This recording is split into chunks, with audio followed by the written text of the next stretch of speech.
Hey everyone, so today I'm filming the first of what I hope will be a long series of videos entitled Carliterate. Now the goal of Carliterate is just to cover basic aspects of automotive maintenance and auto mechanics that I feel anyone who owns an automobile should be familiar with. This is regardless of whether you intend to service yourself or take your car to be serviced by someone else. Knowing these basics can keep you from being tricked, lied to, ripped off, etc. So it pays to understand a few things when it comes to maintaining your vehicle. And specifically today I'm going to be going over how to do an oil change on an internal combustion vehicle. Doesn't apply to Tesla and electric car owners obviously. But for those of you that do have an internal combustion vehicle, this is one of the key aspects of keeping your vehicle in tip-top shape. So the first thing we're going to do is we're going to go over the tools you're going to need, and then I'll guide you through the basics of the process and then show you how I do it.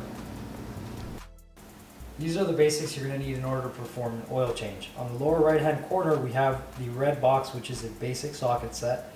On the lower left hand corner we have an oil drain pan to drain the oil into. We have a box of gloves, a roll of shop towels, which you're going to need whether you think you're going to need them or not. Oil somehow magically always gets where you don't want it when you perform this process, so have cleanup tools available. You're going to need the oil you're going to put in, and you're also going to need the filter, which is the blue cartridge sitting on top of the oil bottle. Those are just the basics. You're also going to need a way of raising your vehicle. Some people use jack stands, they use a jack and jack stands. I happen to have my truck up on ramps. Either way, it will get the job done. If you have a taller vehicle like large pickups and SUVs, you don't even have to raise them. You can fit underneath them and just do the job without having to ever lift them up. As you can see, I have my vehicle up on ramps. Now, if you've never done this before, you've never raised a vehicle before, don't worry about that. I'm going to do another Carliterate video going over the basics of how to jack up a car or use ramps, for example. So I'll cover that there. For now though, let's just take a look at the oil change process. So the first part of the oil change process is to pop your hood and locate your oil cap. You want to remove your oil cap in order to create air pressure on top of the oil, and also so that when you drain the oil from the bottom, you don't create a bit of a suction effect inside the motor that slows the draining of the oil. You can avoid doing this, but the oil will most certainly flow more slowly, and you're going to have more old oil remaining inside the motor than if you simply took it off. So that's step one. Step two is to get under the vehicle and find your oil drain plug. So here's my oil drain bolt. It's always going to be attached to the bottom of your oil pan, which is this black pan right here, and that's the bolt. I'm going to take that out, and that's going to allow the oil to flow. Now obviously you want to put your oil drain pan directly below that so that it can catch the oil. And you'll notice that I have cardboard underneath. That's for an obvious reason. You're always going to end up getting some drips and splashes that fall outside of the pan, and for that reason you're going to want to have some kind of cardboard or big rag underneath just to catch the excess oil so it doesn't get on the floor. Now if you do this outside where there's a lot of wind, you may want to have some cinder blocks or blocks of wood or whatever, just to raise your drain pan up so it's as close to your oil pan as possible. That way the wind is not blowing the draining oil out of the path of your drain pan and getting it all over your driveway, for example. I'm doing this in the garage, so wind is not really a concern here, but you want to keep that in mind. Now, before you do this, very important to remember, you want to remove the plug of your drain pan. Otherwise, oil is going to build up here very rapidly and start to spill on your driveway. Alright, so let's get the process started. Now, you're going to want to take out your socket set, and in the case of the Tacoma, it is a size 14 bolt for the oil drain. So I'm going to go ahead and take my socket here, put it up against the bolt, turn it counterclockwise. Ow! I've smashed my hand into the cross member here. If you don't bust up your hands a little bit, you're not working on cars. It's another thing you want to keep in mind. It's fairly normal to injure your hands. Yet another reason gloves are nice, especially if you have some padded ones. Now, as you turn this counterclockwise, you want to keep inward pressure on it. The reason being that the threads on this bolt are going to seal regardless of how far out it is, as long as you put pressure on it. The second you take pressure off, oil is going to begin to drip from this. Now it's all the way out, so I'm very quickly going to grab it and pull it off. And there you can see the oil starting to drain. I'm gonna go ahead and take my oil drain bolt and just put it down on my cardboard. Yet another good reason to have cardboard, so you can just drop the bolt there, not have to worry about it getting oil all over the floor. So now we're just literally gonna chill out and let this oil drain until it's done. And as I said, I'm in a garage, no wind, I don't have to worry about it blowing everywhere. However, as the amount of oil inside the motor dwindles, it is going to start to flow in a slightly different way. So you want to keep an eye on it, mostly just to make sure that it doesn't shift out of position and you end up with oil on your floor. If you do this carefully enough, there's absolutely no reason why you should make a mess of any kind on your driveway.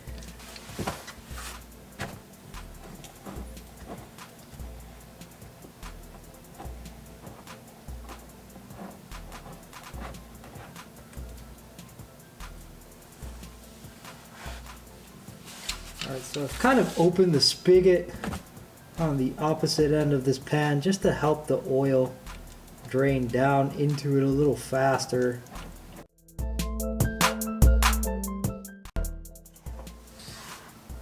So as you can see, the stream of oil has dwindled down to a very thin, borderline invisible stream at this point.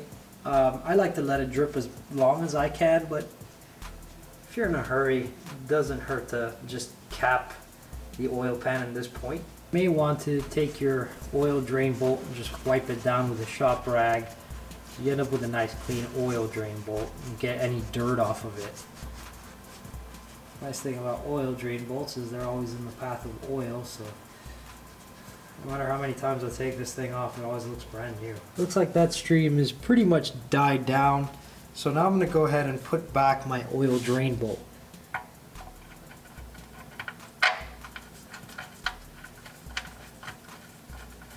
Some cars have like a crush washer, an aluminum or copper crush washer that goes here. My truck does not, as far as I know. Every time I put this on, it just seals really nicely using the thread. If you have one of these, it's cheap insurance to replace it every single time. The crush washer, they're a couple bucks at the auto parts. You can just ask and they'll give them to you. Alright. So on this drain plug, you don't want to super tighten the thing. Like, I basically put it down until it's snug and then just gave it a little bit more, but you don't want to crank it super hard. You definitely don't want to risk stripping those threads, at which point you're going to have oil leaking everywhere from under your oil pan, or worse is possibly getting that thing stuck in there and then making it impossible to take back out on your next oil change. Both situations kind of suck, so you want to make sure you avoid that. With the oil drain bolt put back in, the next step is to take out the oil filter. That's another process, and I need to change camera angles in order to accurately show you that. So I'm going to go ahead and do that now. So looking at the bottom of the Tacoma over on the passenger side of the oil pan, you can see that blue thing. That is my old oil filter. So I'm going to go ahead and take that out. Not sure if I'm going to be able to get that on camera, but I will try my best for you guys. So this part is a bit of a pain in the butt. On some cars it's done much better, especially on a lot of modern cars. The filter's right by the oil drain bolt. There's no complicated angle you have to get to in order to reach it. In the case of my Tacoma being an older vehicle, it's a total annoyance. You kind of got to reach around the control arm and grab the filter. So it's going to be difficult for me to film, but as I said, I'll try my best. The first thing to note is that when you take out the oil filter, you are going to have oil coming out of there. So you want to keep your drain pan underneath, and you also should have some rags on hand. I like to just go ahead and drape a rag over my control arm, because the fact of the matter is oil is going to leak on there as soon as I remove that filter. So let me just go ahead and put this here right now. And I'm gonna reach over and see if I can get this guy from here. I doubt it. It's usually on pretty tight. So this, much like the oil drain bolt, you're gonna turn counterclockwise. Should start to come out. Okay, I've got her loose. And like I said, your hand is gonna get some oil on it. It's kind of inevitable, which is why we want gloves. Very much like the oil drain bolt.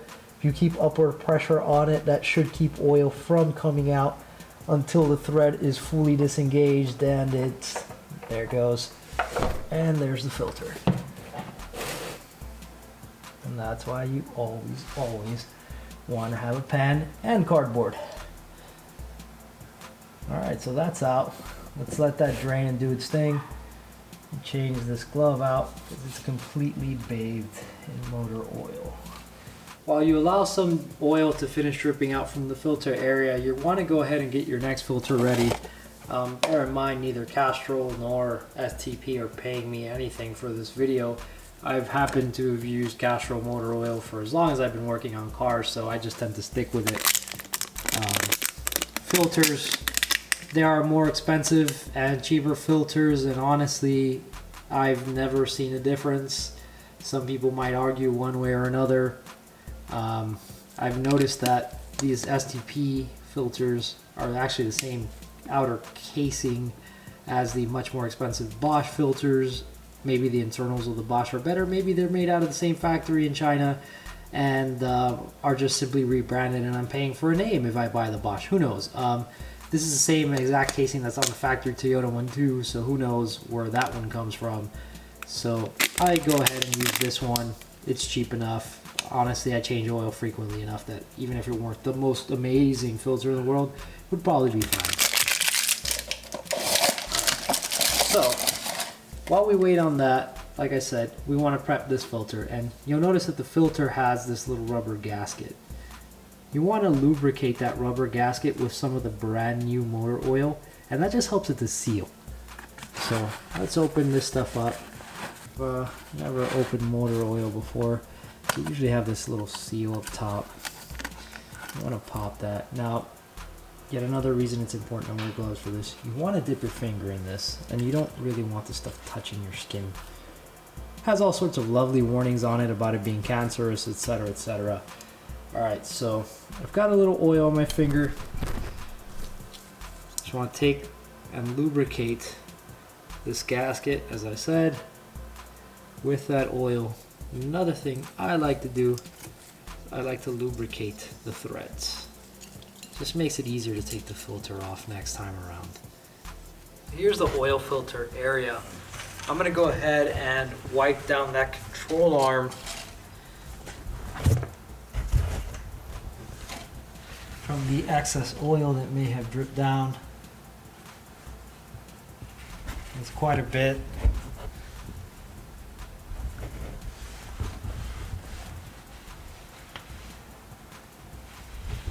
On the bright side, this control arm is not likely to ever rust. Neither is that part of the subframe. I realize I've been saying control arm this entire time, and I meant to say the subframe. The control arm is way off to the side.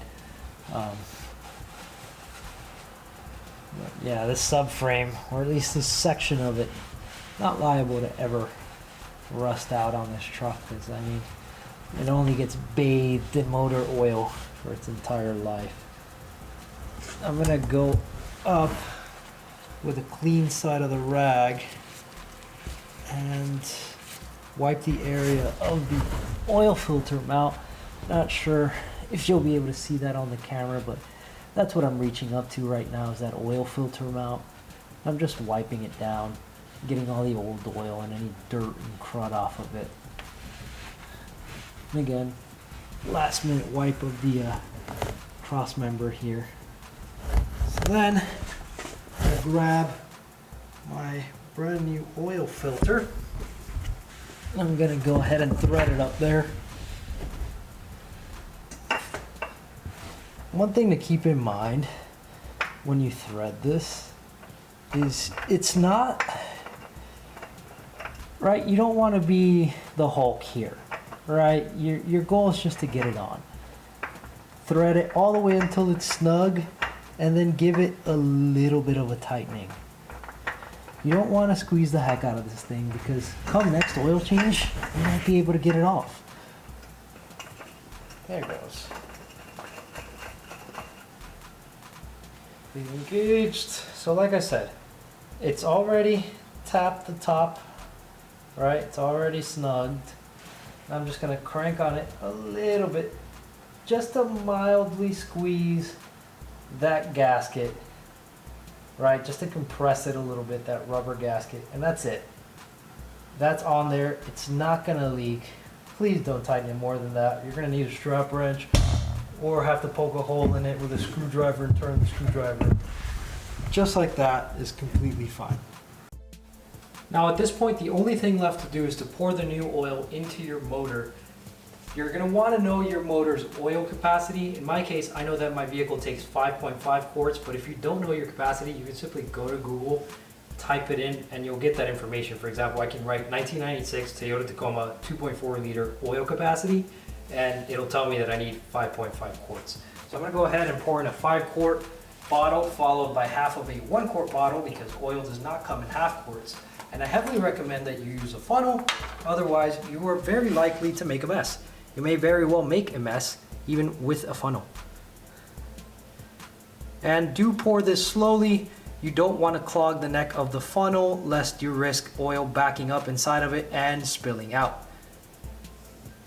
Kind of want to watch it. If you see it start to build up, just lay off of it for a second, let it get down the throat of the funnel, and then you can start pouring it again. That's why you see that I keep pouring and then backing up. You could also pour it in such a way that it runs against the wall of the funnel and just doesn't build up as much.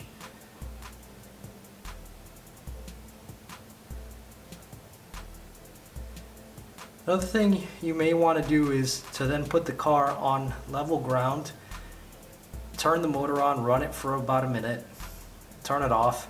That's going to fill up your oil filter, and then you want to check your oil level using your dipstick, and that way you'll know if you need to add a little bit of oil. Alright, so we're going to let this thing drip all the way out as much as it can. Again, if you're in a hurry, you'll probably cap this off and call it a day. I'd like to see if I can get as much of this as I can out of there. Just being weird or maybe cheap, who knows. Alright, that's that. Let's pour the other half quart in, and this oil change should be complete.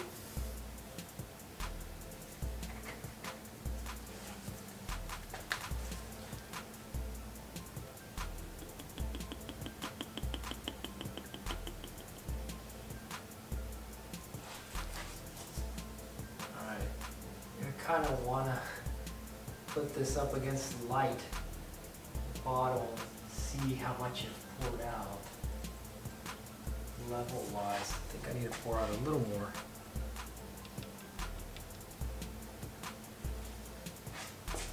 At this point, you remove the funnel, have a rag with you so you can wipe it off, and you want to reinstall your oil cap. Your oil change is basically done.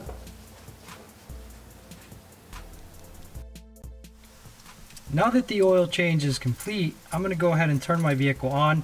You're also going to want to note your mileage. In my case, I have 269,080 miles. Yes, this is a very old truck.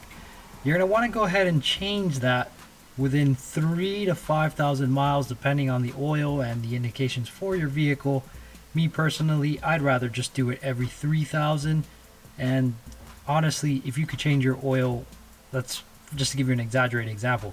If you felt like changing your oil every single week, it wouldn't hurt for you to do so, except for your wallet and your time, but there's absolutely nothing wrong with that. The fresher your oil, the better off you are. Let's go ahead and turn this on, and this is going to turn on much more smoothly than it did before the oil change because it has fresh oil. Oh yeah, noticeable difference on startup. Got a check engine light here that I have to reset. And we're going to back her up off the ramps and put her on the ground.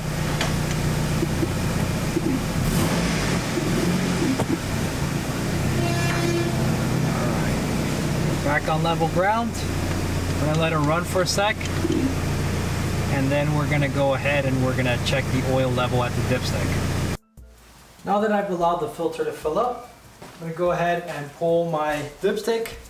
I'm gonna take a clean mechanics rag and just wipe it down, then pop it in and check my oil level. And looks like we're full. Yep. Let's see if I can get that on the camera for you guys.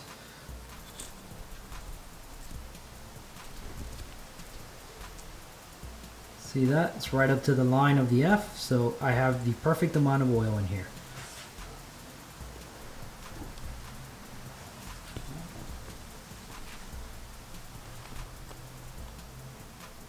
So we'll replace our dipstick, and that completes the oil change process.